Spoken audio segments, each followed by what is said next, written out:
अंजलि तो याद होगी आपको, दिल्ली की वही अंजलि जिसे इसी साल न्यू ईयर की रात पूरे 13 किलोमीटर तक एक कार के पहियों तले रौंदा गया था।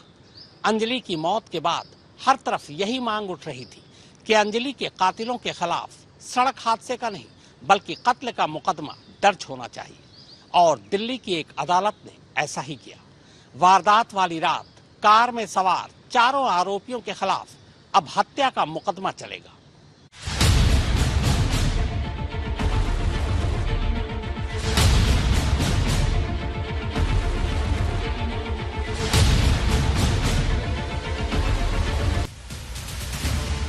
दिल्ली का अंजलि मर्डर केस, यानी राजधानी में साल 2023 की पहली ही तारीख को हुई वो वारदात जिसने एकाएक पूरे देश को हिलाकर रख दिया था। इस वारदात के पूरे 7 महीने बाद अब अदालत ने ये साफ कर दिया है कि उस रोज अंजलि को कार के पहियों तले कुचलने और 13 किलोमीटर तक घसीटने वाले सभी के सभी 4 आरोपियों के खिलाफ आईपीसी की धारा 302 के तहत हत्या का मुकदमा चलेगा। जबकि वारदात के बाद कार में सवार लड़कों की मदद करने वाले बाकी 3 आरोपियों पर से आईपीसी की धारा 120B यानी आपराधिक साजिश रचने के आरोप हटा लिए जाएंगे।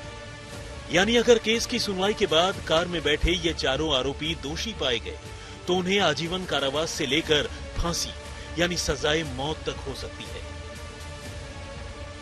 इस मामले की जांच करने के बाद दिल्ली पुलिस ने वारदात के ठीक 3 महीने बाद यानी 1 अप्रैल को आरोपियों के खिलाफ अदालत में चार्जशीट दाखिल कर दी थी, जिसके बाद कोर्ट में अभियोजन पक्ष और बचाव पक्ष की ओर से चार्ज पर बहस हुई। बहस 17 जुलाई को पूरी हुई और इसके ठीक 10 दिन बाद गुरुवार को कोर्ट ने इस मामले की चार्ज फ्रेम पर फैसला सुना दिया। हालांकि इस पर औपचारिक आदेश अदालत अगली तारीख यानी 14 अगस्त को जारी करेगी। दरअसल इस मामले में आरोपियों पर आईपीसी की धारा 304 के तहत गैर इरादतन हत्या का केस चलाने या फिर 302 के तहत हत्या का केस चलाने के मामले में असमंजस की स्थिति थी, क्योंकि मामले का खुलासा होने के बाद पुलिस ने पहले आरोपियों के खिलाफ 304 के तहत गैर इरादतन हत्या का केस ही दर्ज किया था।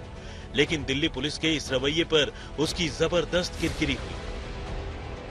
जिस तरह से आरोपियों ने जानबूझकर अंजलि को कार के पहियों तले करीब 13 किलोमीटर तक घसीटा था और सीसीटीवी कैमरे में उनकी इस करतूत की जो तस्वीरें कैद हुई थी, उसके बाद ज्यादातर लोगों का ये मानना था कि आरोपियों पर 302 के तहत हत्या का मुकदमा ही चलाया जाना चाहिए। मामला कितना गंभीर था इसका अंदाजा आप इसी बात से लगा सकते हैं कि 304 और 302 के मसले पर आखिरकार केंद्रीय गृह मंत्रालय को दखल देना पड़ा और सरकार के आदेश पर आरोपियों के खिलाफ पुलिस ने आईपीसी की धारा 302 के तहत केस दर्ज किया।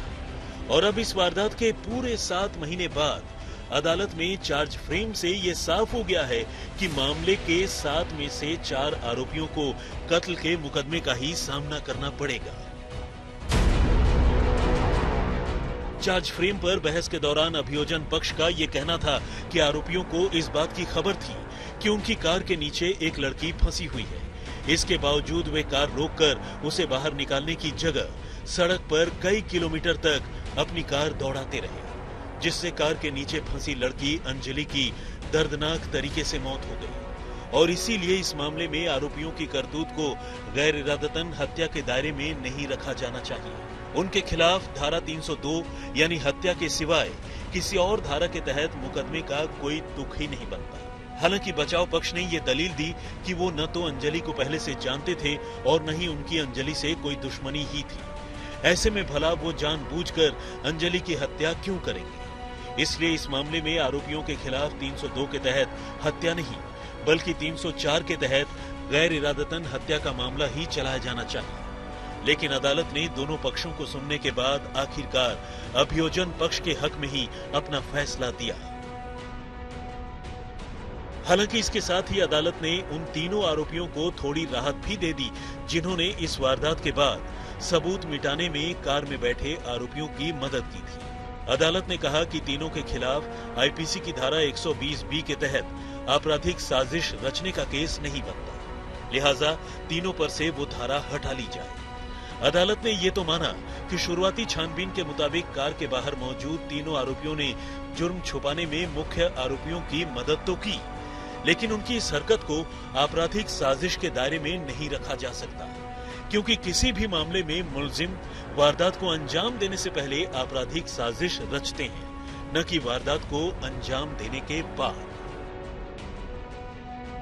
इस तरह अदालत ने यह भी तय कर दिया कि कार में बैठे आरोपी अमित, कृष्ण, मनोज मित्तल और मिथुन के खिलाफ अब जहां आईपीसी की धारा 302 के तहत हत्या, 201 के तहत सबूत मिटाने, 212 के तहत गुनहगारों को शरण देने और 120B के तहत आपराधिक साजिश रचने का मुकदमा चलेगा, वहीं बाकी 3 आरोपियों आशुतोष, अंकुश और दीपक के खिलाफ आईपीसी की धारा 201 के तहत सबूत मिटाने, 212 के तहत गुनहगारों की मदद करने, 182 के तहत गलत जानकारी देकर गुमराह करने और 34 यानी आपराधिक साजिश को अंजाम देने के लिए एक राय होने के जुर्म में मुकदमा चलेगा। कोर्ट ने कंझावला हिट एंड ड्रैग मामले में चार्जेस फ्रेम कर दिए।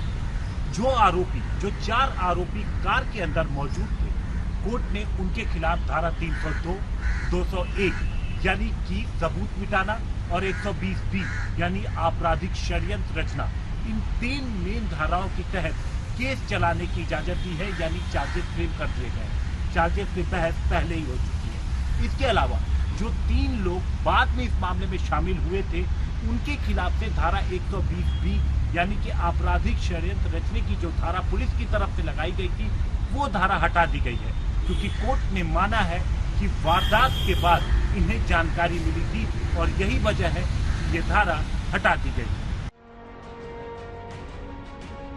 हालांकि इस केस की अभी तो ये शुरुआत भर है। वारदात के 7 महीने गुजरने के बाद अब तक सिर्फ यही तय हो सका है कि इस मामले में आरोपियों के खिलाफ किन धाराओं में मुकदमा चलना चाहिए और किन धाराओं में नहीं। अब जब मुकदमा ट्रायल के स्टेज पर आएगा तो पुलिस को आरोपियों के खिलाफ लगाए गए तमाम इल्जामों के हक में सबूत और गवाह पेश करने होंगे। सबूतों में जहां आरोपियों के सीसीटीवी फुटेज, वारदात को लेकर की गई पहली पीसीआर कॉल की टाइमिंग, कार और स्कूटी से बरामद फॉरेंसिक एविडेंस का अहम रोल होगा, वहीं गवाहों में अंजलि की दोस्त निधि का बयान, दूध का बूथ चलाने वाले शख्स समेत बाकी कई गवाहों की गवाहियां मायने रखेंगी। लेकिन इतना तो तय है कि अभी मुलजिमों को मुजरिम करार दिलाने की ये लड़ाई लंबी चलने वाली है। इस मामले में दिल्ली पुलिस ने कई यू टर्न भी लिए।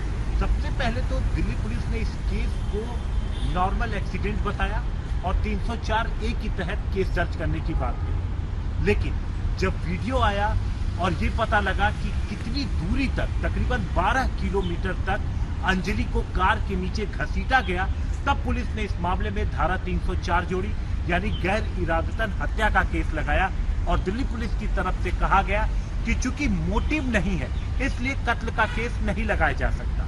लेकिन इसके बाद पुलिस के हाथ एक सीसीटीवी फुटेज लगा। वो सीसीटीवी फुटेज एक्सीडेंट के तकरीबन 500 मीटर दूरी पर था।